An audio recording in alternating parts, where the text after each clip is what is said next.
Welcome to Queen Street, the historic gateway to York. We start here at the modern train station, but the railway history of this exact spot is much deeper. Look at the station building behind us. It was built in 1877 and was, at the time, the largest railway station in the world. York quickly became known as the Railway City because the East Coast Main Line met centuries of history here. However, the very first York station was a temporary wooden building opened in 1839, located right here on Queen Street, outside the city walls. In just 2 years, the company decided to move inside the walls to what is now the beautifully restored West Offices building. As we walk forward, imagine this street busy not with modern cars, but with horse-drawn carriages and early locomotives bringing people and goods to the very edge of the medieval city. Ahead of us, you can clearly see the mighty city walls, a scheduled ancient monument and the longest stretch of intact walls in England. Look closely at the wall section to our left. You'll see distinctive arches cut right through the medieval stone. These are the scars of the railway age. When the railway needed to enter the city to reach the old station, they had to carve these tunnels through the ancient defenses, a major engineering feat of the 19th century. Notice the street we're on now. In medieval times, this was the point of absolute control. You had to stop here, but since Roman times, this route has been vital as it follows the line of the old Roman road that led into the heart of the fortress on the other side of the River Ouse. We now stand directly before Micklegate Bar. This is not just a gate, it is a 4-story, self-contained fortress and the most important of all 4 main medieval gateways into York. The name tells you its importance. Micklegate comes from the Old Norse Micklegate, meaning Great Street. It was the main ceremonial entrance for any monarch arriving from the south, London. By tradition, every reigning monarch, including Edward IV, Henry VII, and even Queen Elizabeth II, has stopped here to formally ask the Lord Mayor's permission to enter the city.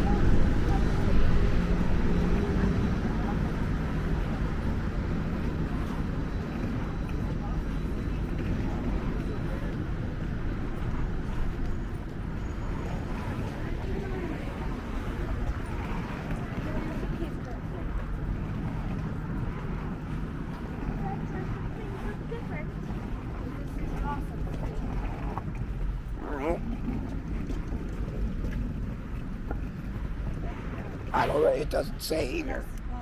Where? Bring this to the left. It says 0 feet Blossom Street.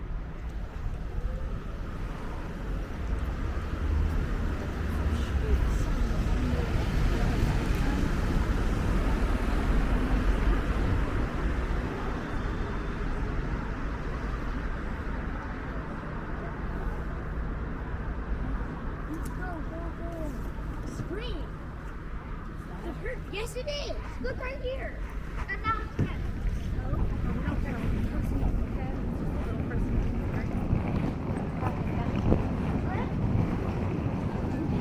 We begin this segment right off Micklegate, turning onto Bar Lane.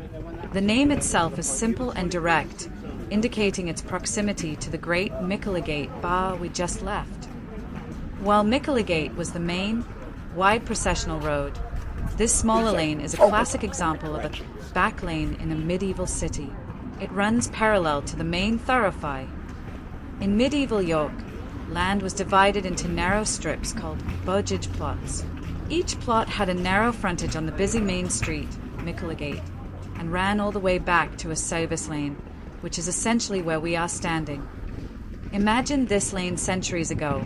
It would have been lined with the backs of the wealthy Micklegate homes, likely used for stables, coach houses, workshops, and rubbish disposal.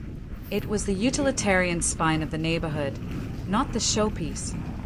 As we walk, note the scale of the buildings. They are generally more modest and commercial than the grand houses on Micklegate. Bar Lane soon merges and becomes Toft Green.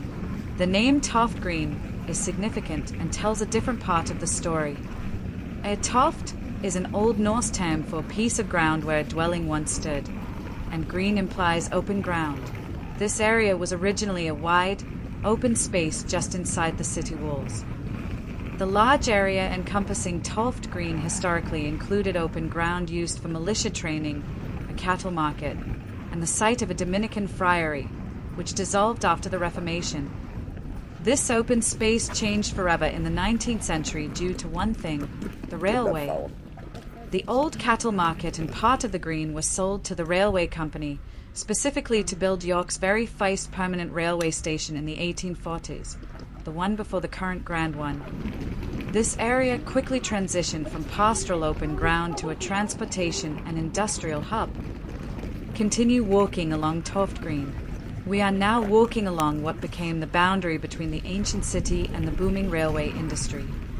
Look to your right. You will see the back of the land that was once the old station.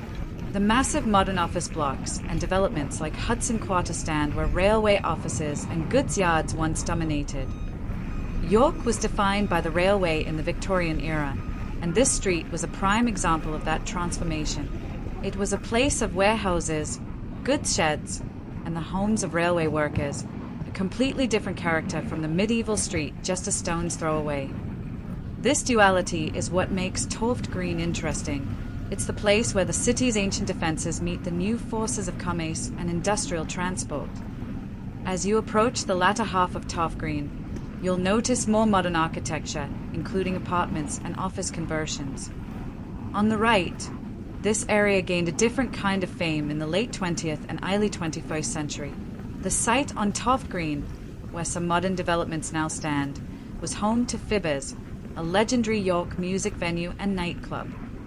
This spot, which was once stabling, then railway offices, then a thriving nightclub, demonstrates the constant evolution of prime city centre land. The history here moves from the medieval backyard to the Victorian goods yard, and right up to the modern era of entertainment and urban renewal.